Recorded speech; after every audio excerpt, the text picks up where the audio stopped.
ধরনের ঘরের মধ্যে যে কোনো সময় আল্লাহ পাক রব্বুল আলামিনের গজব নাজিল হতে পারে। এই 3 ধরনের ঘরকে আল্লাহ পাক রব্বুল আলামিন বড় অপছন্দ করে থাকেন।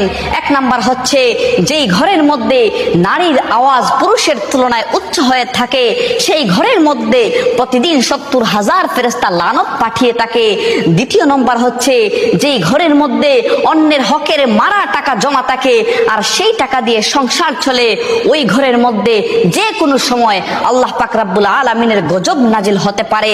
আর 3 নম্বর হচ্ছে হযরত জিবরাইল আলাইহিস সালাম বলেন, যেই ঘরের মানুষরা মেহমান আসলে অখুশি হয়, ওই ঘরের মধ্যে যে কোনো সময় আল্লাহর গজব নাজিল হতে পারে।